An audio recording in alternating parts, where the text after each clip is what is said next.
Astaghfirullah Rabbal baraya. Astaghfirullah minal khataya. Astaghfirullah Rabbal baraya. Astaghfirullah minal khataya. Astaghfirullah Rabbal baraya. Astaghfirullah minal khataya. Assalamualaikum warahmatullahi wabarakatuh. Alhamdulillah wassalatu wassalamu ala Rasulillah wa ala alihi wa ashabihi wa man wala. Sebelum kita sama-sama membaca hadis-hadis dari kitab Riyadhus Shalihin ini, sama-sama kita berselawat dahulu ke atas Nabi kita Muhammad sallallahu alaihi wasallam 10 kali. Inna Allaha wa malaikatahu yusalluna 'alan nabi ya ayyuhalladzina amanu sallu 'alaihi wa sallimu taslima. Allahumma salli 'ala sayyidina Muhammad wa 'ala ali sayyidina Muhammad. Allahumma salli 'ala sayyidina Muhammad wa 'ala ali sayyidina Muhammad. Allahumma salli 'ala sayyidina Muhammad wa 'ala ali sayyidina Muhammad. Allahumma salli 'ala sayyidina Muhammad wa 'ala ali sayyidina Muhammad. Allahumma salli 'ala sayyidina Muhammad wa 'ala ali sayyidina Muhammad. Allahumma salli 'ala sayyidina Muhammad wa 'ala ali sayyidina Muhammad. Allahumma salli 'ala sayyidina Muhammad wa 'ala ali sayyidina Muhammad. Allahumma salli 'ala sayyidina Muhammad wa 'ala ali sayyidina Muhammad. Allahumma salli 'ala sayyidina Muhammad wa 'ala ali sayyidina Muhammad. Allahumma salli 'ala sayyidina Muhammad wa 'ala ali sayyidina Muhammad. Alhamdulillah, syukur pada Allah Subhanahu wa taala kita dapat lagi bertemu dalam program membaca kitab Riyadhus Shalihin di waktu duha ini. Saya bersiaran dari Taman Millennium Kuala Kubu Baru, turun ke sini bersama dengan keluarga, anak-anak murid, guru-guru, beriadah di Taman Millennium ini. Jadi tak sempat nak pulang, jadi mohon maaf kalau berkuliah pada kali ini tanpa berkupiah. Apapun, sama-sama kita mendengar sepotong dua hadis Nabi sallallahu alaihi wasallam agar duha kita pada pagi ini disinari dengan hadis-hadis Nabi, disinari dengan sunnah Nabi kita Muhammad sallallahu alaihi wasallam. Tuan-tuan yang saya kasihi sekalian, kita masih lagi bercakap berkaitan dengan berharap kepada Allah Subhanahu wa taala. Telah kita sebutkan bahawa dalam hidup seorang mukmin, berharapnya kita kepada Allah itu mestilah satu pegangan, satu perasaan yang mendalam dalam hati kita. Apa yang kita harapkan dari Allah? Kita harapkan dari Allah Subhanahu wa taala pertama sekali keampunan dari Allah. Dan rugilah orang-orang yang tidak mengharapkan keampunan dari Allah. Sebab Allah Subhanahu wa taala itu Tuhan yang Maha Pengasih lagi Maha Pengampun. Allah telah pun membuka pintu keampunannya kepada kita. Cuma kita hanya perlu beristighfar. Kita hanya perlu merajinkan diri kita setiap pagi, setiap petang, untuk beristighfar kepada Allah Subhanahu wa taala. Pintu telah dibuka. Ibarat kata kalau kita ke rumah saudara mara kita, dia kata dia ada di dalam. Dia ada di dalam rumah. Dia telah sediakan masakan yang enak untuk kita. Bila kamu sampai, panggillah saya. Maka kalau kita sampai di rumah dia, kita tak panggil tuan rumah, macam mana tuan rumah nak tahu kita di luar? Dia takkan buka pintu. Walaupun hidangan di dalam itu sudah cukup banyak dan enak. Jadi kalau kita nak merasakan masakannya, keenakan makanannya, kita perlu ketuk pintu itu. Ketuk pintu tersebut, beritahu yang kita datang. Begitu jugalah keampunan Allah Subhanahu wa taala.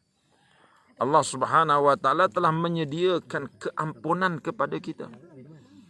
Cuma yang perlu pada kita ialah mengetuk pintu keampunan itu. Kalau kita tidak ketuk pintu keampunan itu, bagaimana kita nak merasakan keampunan dari Allah? Karena itu pintu keampunan Allah perlu diketuk dengan istighfar, perlu diketuk dengan taubat kepada Allah Subhanahu wa taala. Karena itu kita dapat lihat kehidupan Nabi sallallahu alaihi wasallam, walaupun dia insan yang maksum, Nabi tetap beristighfar 70 kali satu hari. Kenapa? Karena Allah itu Tuhan yang Maha Pengampun, tetapi pintu pengampunannya perlu kita ketuk dengan istighfar kepada Allah Subhanahu wa taala. Jangan malas beristighfar. Sama ada istighfar yang pendek ataupun istighfar yang panjang, ataupun kita membaca Sayyidul Istighfar. Allahumma anta rabbi la ilaha illa anta khalaqtani.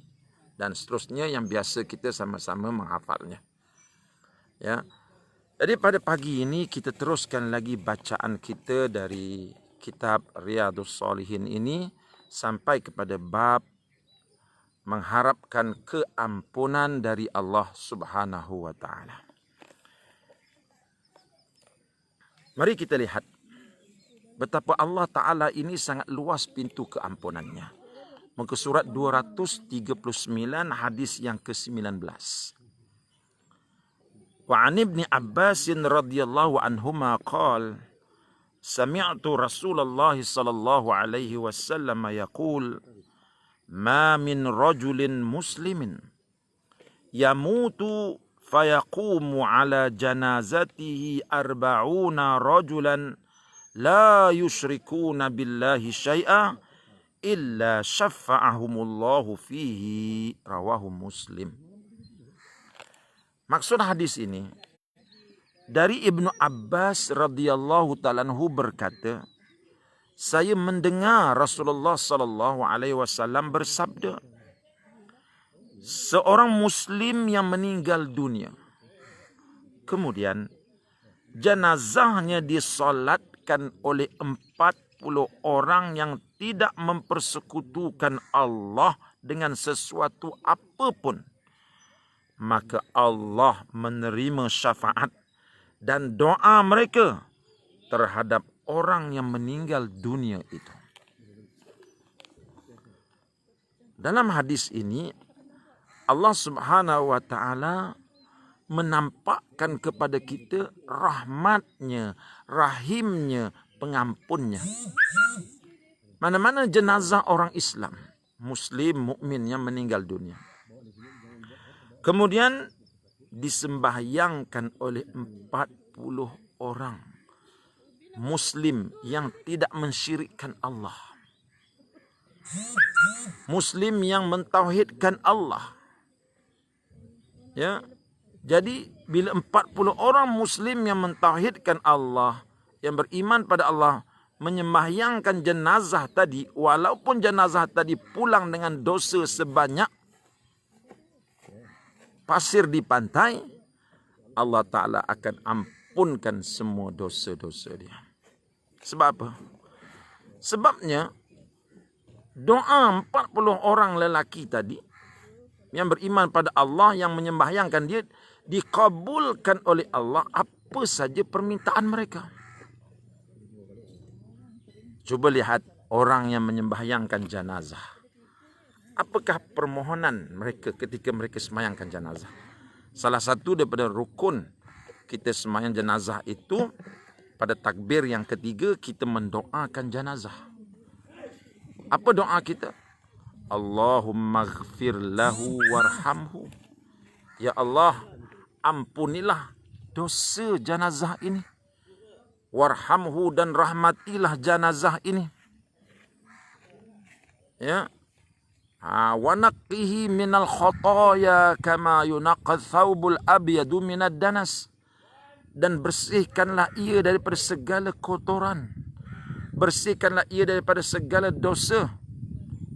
Seperti mana engkau telah bersihkan kain yang berwarna putih daripada segala kotoran. Jadi itu doa, itu antara doa orang yang menyembahyangkan jenazah. Dan Allah memberikan keyakinan kepada kita.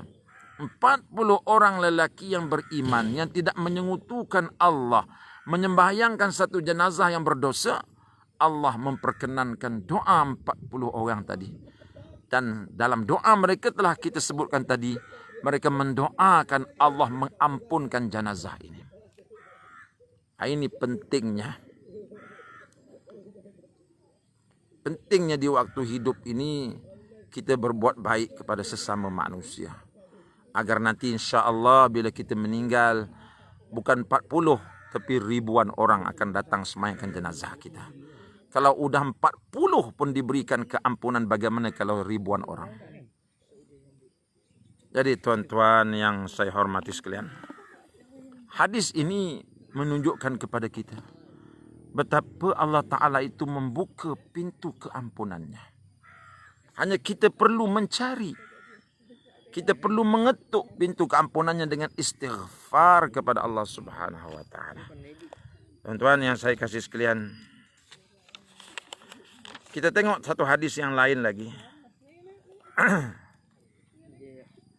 Hadis yang ke-22. Muka surat 240.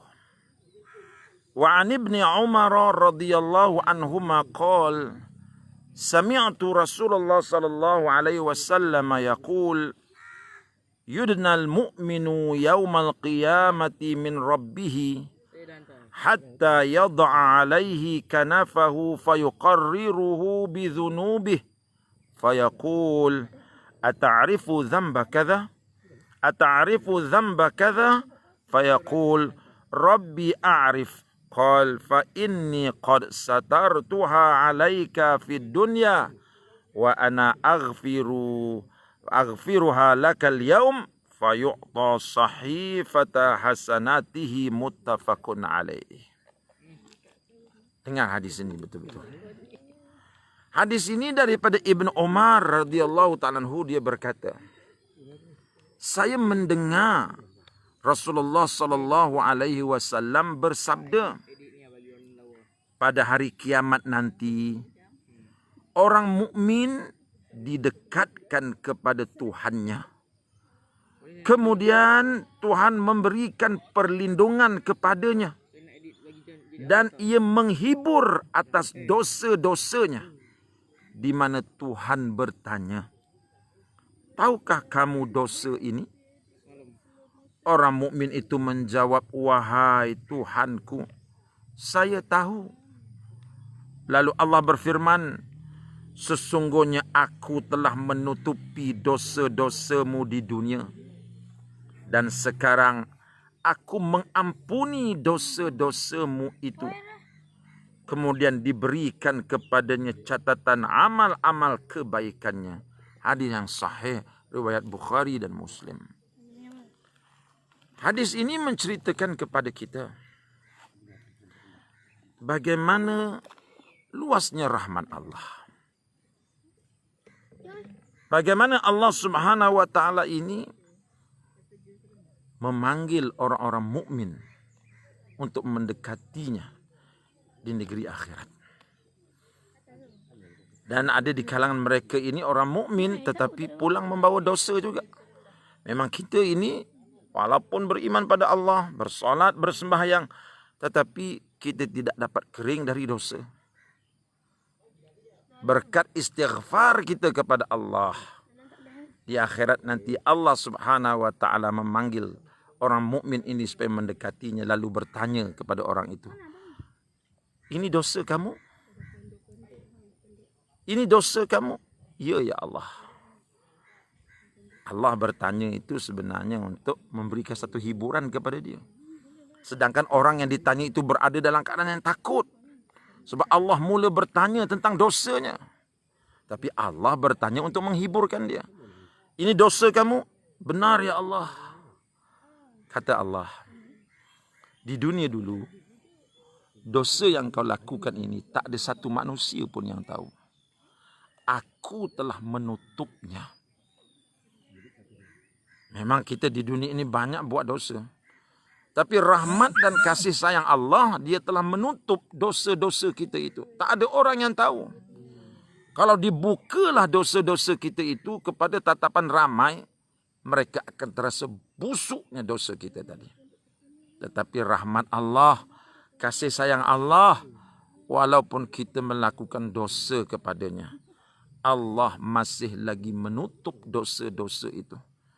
Sehingga manusia memandang kita dengan penuh rasa kehebatan. Sehingga manusia memandang kita dengan penuh rasa kemuliaan. Walhal kita sendiri mengetahui betapa banyaknya dosa kita. Tetapi Allah dengan rahmatnya telah menutup dosa-dosa itu. Sehingga manusia memandang kita dengan pandangan yang sangat mulia. Jadi kata Allah, "Kamu kenal dosa ini? Kenal ya Allah.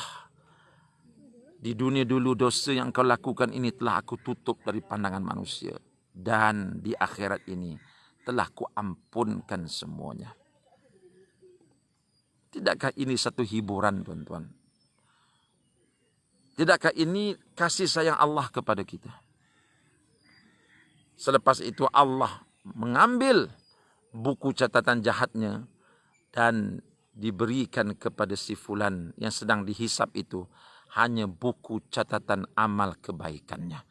Karena amal kejahatannya sudah pun diampun oleh Allah. Karena itu bila kita di atas dunia ini, apabila Allah telah menutup dosa-dosa kita dengan rahmatnya, jangan sekali-kali kita membukanya kepada manusia. Rahmatnya Allah, kasihnya Allah sehingga dia menutup segala dosa-dosa kita. Jangan kita membuka dosa kita, memberitahu kepada orang ramai tentang apa yang telah kita lakukan. Yang kedua, memperbanyakkan istighfar kepada Allah. Membuka ruang kepada kita untuk mendapat rahmat Allah di dunia dan juga di akhirat. Di dunia akan ditutupkan dosa kita itu daripada tatapan manusia. Di akhirat, dosa yang Allah Ta'ala tutupkan itu diampunkan oleh Allah Subhanahu wa Ta'ala. Tuan-tuan yang dihormati sekalian, begitulah luasnya kasih sayang Allah kepada kita. Marilah sama-sama kita rapatkan diri kita kepada Allah yang sangat pengasih ini.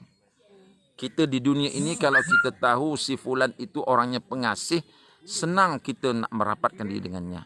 Berebut orang nak merapat diri dengannya. Nah, Allah telah memberitahu kepada kita tentang pengasihnya dia. Dan dia telah membuktikan kepada kita tentang kasihnya dia kepada kita dengan dia menutup segala dosa kita tak diketahui oleh manusia ramai. Mengapa kita mesti menjauhkan diri kita dari Allah? Dekatkan diri kita kepada Allah dengan zikrullah. Dekatkan diri kita kepada Allah dengan memperbanyakkan membaca Al-Quran. Dekatkan diri kita kepada Allah dengan bertafakur tentang kebesaran Allah Subhanahu wa Ta'ala. Dekatkan diri kita kepada Allah dengan menolong hamba-hamba Allah yang susah. Dekatkan diri kita kepada Allah dengan menangis di malam hari di atas dosa-dosa yang telah kita lakukan. Beruntunglah orang yang mendekatkan diri kepada Allah, kerana Allah yang didekatinya itu ialah Allah yang benar-benar kasih kepada dirinya. InsyaAllah kita sambung lagi bacaan kita dari hadis-hadis ini esok jika diizinkan oleh Allah Subhanahu wa Ta'ala. Assalamualaikum warahmatullahi wabarakatuh.